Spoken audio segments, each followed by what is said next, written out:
Hi viewers, welcome to our channel. ప్రస్తుతం మనతో పాటు భరద్వాజ్ గారు సీనియర్ జర్నలిస్ట్ ఉన్నారు. వారితో ఒకసారి మాట్లాడదాం. సార్ నమస్కారం. సార్ నమస్తే అండి. సార్ పిఠాపురం వర్మ గారికి అన్యాయం జరిగింది అంటూ చాలామంది ఎక్స్ప్రెస్ చేస్తున్నారు సార్ వాళ్ళ అభిప్రాయాలని. ఎందుకనంటే ఎలక్షన్స్ కంటే ముందు పవన్ కళ్యాణ్ గారు అంటే ఈయన సీటు త్యాగం చేశారు సార్. పవన్ కళ్యాణ్ గారికి ఆయనకు మద్దతు తెలిపేసి ఆయన గెలుపులో కీలకం అయ్యారు. ఆ తర్వాత ఎలక్షన్స్ తర్వాత రిజల్ట్ వచ్చిన తర్వాత ఏదైనా అకామిడేషన్ చేస్తారులే చంద్రబాబు నాయుడు గారు అని చెప్పేసి అనుకున్నారు. రాజ్యసభకు పంపించడము, ఎమ్మెల్సీ ఇలాంటివి ఏమన్నా ఇస్తారనుకున్నారు. తీరా ఇప్పటి వరకు ఎటువంటి నిర్ణయం వర్మ గారికి అంటే వర్మ గారికి సపోర్ట్గా తీసుకోలేదు. ఈవెన్ ఎమ్మెల్సీ వస్తుంది అనుకుంటే అది కూడా ఇవ్వలేదు. సో ఆయనకి దెబ్బేసేసారు చంద్రబాబు నాయుడు గారు అంటూ కూడా పోస్టులు అయితే పెడుతున్నారు సార్. మరి దీనిపైన మీ ఒపీనియన్ సార్, మీరే విధంగా చూస్తారు? అంటే ఆ నియోజకవర్గంలో తెలుగుదేశం పార్టీని నిలబెట్టుకోవాల్సిన అవసరం చంద్రబాబు నాయుడు గారికి ఖచ్చితంగా ఉంటుంది. రేపు ఏదైనా తేడా జరిగి ఒకవేళ ఆ నియోజకవర్గం నుంచి తన అభ్యర్థిని నిలబెట్టాల్సి వస్తే ఖచ్చితంగా అక్కడ పార్టీ నుంచి అభ్యర్థి ఉండి తీరాలి. ప్రస్తుతానికి అక్కడ తెలుగుదేశం పార్టీ నుంచి నిలబడే సమర్థత ఉన్నటువంటి నాయకుడిగా వర్మ ఎక్స్పోజ్ అయి ఉన్నాడు. వర్మ కాకుండా ఇంకెవరైనా చంద్రబాబు నాయుడు గారి బ్రెయిన్లో ఉన్నారా, లేకపోతే వర్మ మీద ఇంకేదైనా ఆయనకి ఇంటర్నల్గా ఇబ్బందులు ఉన్నాయా? పిఠాపురం వీళ్ళు ఎంచుకుని అడిగారు జనసేన నుంచి. అడిగినప్పుడు మేము అకామిడేట్ చేస్తామని చెప్పారు. చేస్తారా చేయరా అనేది ఒక చర్చ జరిగింది. అప్పుడు ఫైనల్గా ఆయనే ప్రకటించాడు, వర్మే ప్రకటించాడు, పవన్ కళ్యాణ్ ఇక్కడి నుంచే పోటీ చేస్తారు, కూటమికి కూటమి స్ఫూర్తిని గౌరవిస్తూ నేను ఈ సీటుని త్యాగం చేస్తున్నాను అని చెప్పాడు. ఆయన చెప్పిన తర్వాత నుంచి ఆయన త్యాగరాజు అయిపోయాడు అని చెప్పేసి ప్రపంచం అంతా మాట్లాడటం మొదలుపెట్టింది. చాలా సందర్భాల్లో ఆయన కొంచెం అసహనం వ్యక్తం చేసినటువంటి సందర్భాలు కూడా ఉన్నాయి బహిరంగంగానే. కానీ దానికి వివరణ ఇచ్చుకున్నాడు. తర్వాత వివరణ ఇచ్చి అలాంటిదేం లేదు అని చెప్పి, అంటే జనరల్గా పనులు అనే విషయం మీద కొంత నేను అసహనానికి గురైన మాట వాస్తవమే. కానీ పొలిటికల్ లైన్ పట్ల నాకేమీ భేదాభిప్రాయాలు లేవు అనే పద్ధతిలో మాట్లాడాడు. పవన్ కళ్యాణ్ పిఠాపురం వెళ్ళినప్పుడల్లా వీళ్ళిద్దరూ కలిసే కూర్చుని మీడియాని అడ్రస్ చేయడం కానీ మరో కార్యక్రమం కానీ ఇద్దరు కలిసే చేస్తున్నారు. వర్మలో జనసేన పట్ల కానీ పవన్ కళ్యాణ్ పట్ల కానీ ఏ రకమైన వ్యతిరేకత లేదు. ఆయన జనసేనని బాగానే అకామిడేట్ చేస్తున్నాడు, వాళ్ళతో కలిసే ప్రయాణం చేస్తున్నాడు అనేది ఇప్పటివరకు కనిపిస్తున్నటువంటి పిక్చర్. ఎమ్మెల్సీ ఇవ్వాలి అని కూడా అతను అడిగినట్టుగా ఎక్కడా లేదు. అంటే ఇప్పుడు ఎమ్మెల్సీ తీసేసుకుంటే రేపు వచ్చే ఎన్నికల్లో మళ్ళీ ఆయన కంటెస్ట్ చేయాల్సి వస్తాయి. ఒకవేళ పవన్ కళ్యాణ్ పిఠాపురం నుంచి షిఫ్ట్ అయితే, ఇంకేదైనా జరిగితే తెలుగుదేశం పార్టీ కంటెస్ట్ చేయాల్సి వస్తాయి. అప్పుడు వర్మ ఎమ్మెల్సీకి రిజైన్ చేయాల్సి ఉంటుంది. ఒకవేళ ఆ ఉద్దేశంతో వర్మను అలా రిజర్వ్ చేసి ఉంచారా అనేది ఒక డౌట్. అందుకని ఎమ్మెల్సీగా ఆయన్ని ఎమ్మెల్సీ చేయటం వలన ఆయన కొత్తగా ఒరిగేది కూడా ఏమీ లేదు. కాకపోతే ఆయన కూడా అమరావతి సమావేశాలకు వెళుతూ ఉంటాడు అంతే. అంతకు మించి యాక్చువల్గా ఎమ్మెల్యే కావాల్సిన వ్యక్తి ఆయన.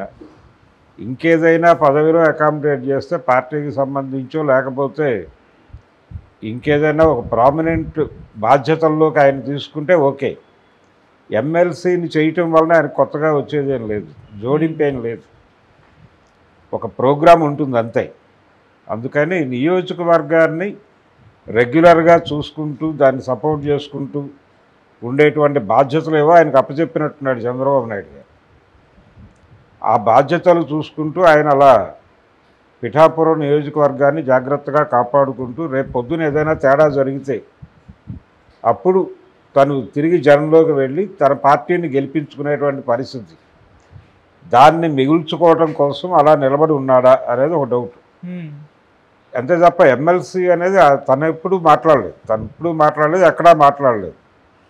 ఏ పదవి ఇచ్చినా నేను చేస్తాను, ఇవ్వకపోయినా పర్వాలేదు అన్న టోన్లోనే మాట్లాడాడు. ఆయన ప్రధానమైనటువంటి డిమాండు ఏ రోజైనా అవకాశం వస్తే పిఠాపురమే, నియోజకవర్గం షిఫ్ట్ అవడానికి కూడా ఆయన సిద్ధపడలేదు. ఇదే నాకు తగిన నియోజకవర్గం, ఇక్కడే నేను పనిచేశాను, అయితే తాను చేసినటువంటి కార్యక్రమాల ఫలితాన్ని పవన్ కళ్యాణ్ అనుభవించాడు అని ఒక దశలో ఆయన మనసులోంచి ఒక మాట బయటకు వచ్చింది కానీ అది అక్కడ వరకే పరిమితమయ్యాడు. అంతకు మించి రచ్చ చేయాలని అనుకోలేదు అతను. ఇలా ప్రతి సందర్భంలోనూ వర్మ న్యూస్ అవుతున్నాడు. వర్మ న్యూస్ ఎందుకు అవుతున్నాడు అంటే పవన్ కళ్యాణ్కి ఆ సీటు త్యాగం చేశాడు కాబట్టి ఆయన జీవితం త్యాగరాజుగా మిగిలిపోతుందా అనేది ప్రపంచం అంతా మాట్లాడుతోంది. కానీ ఆయన ఇంకేదైనా పార్టీ నుంచి లబ్ధి పొందుతూ ఉండుండొచ్చు, అది ప్రపంచానికి తెలిసి ఉండకపోవచ్చు. ఎందుకు మౌనంగా ఉంటున్నాడు అనేది కూడా చూడాలి.